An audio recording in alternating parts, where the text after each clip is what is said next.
নিম্নচাপের জেরে ৩ দিন ধরে টানা বৃষ্টি চলছে হুগলির কামারপুকুর, গোঘাট ও সংলগ্ন এলাকায়।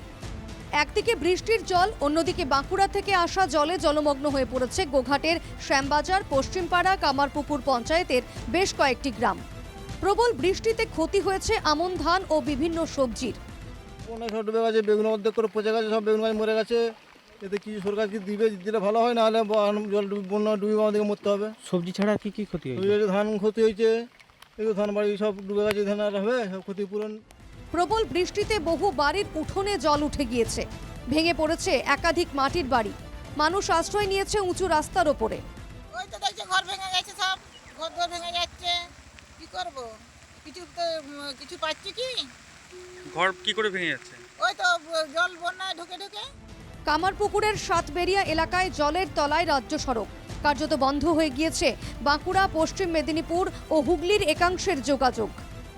পড়তে হচ্ছে প্রচুর সমস্যার মধ্যে পড়তে হয়। জল হলে এই জল বাড়ছে, এই যাতায়াত আমাদের সামান্য রাস্তা, আমাদেরকে বহু ঘুরে ঘুরে আসতে হবে, আর ওই খুব বিপজ্জনক নিয়ে পেরোতে হয়। কি করব, জীবনের ঝুঁকি নিয়ে পেরোতে হচ্ছে। দুর্যোগ থেকে মানুষকে রক্ষা করতে রাস্তায় নেমেছেন শ্যামবাজার গ্রাম পঞ্চায়েতের প্রধান। 15 বাড়ি পড়ে গেছে, আর এইখানেও 2-3টে বাড়ি পড়েছে। ছোট বাড়ির অবস্থা অত্যন্ত খারাপ, প্রায় জলের তলায় আছে। তাদেরকে কোনো রকমে বার করে গেছে। অনেকেই আসছে, এখন শেষ চেষ্টা করছে, বেরোতে চাইছে না।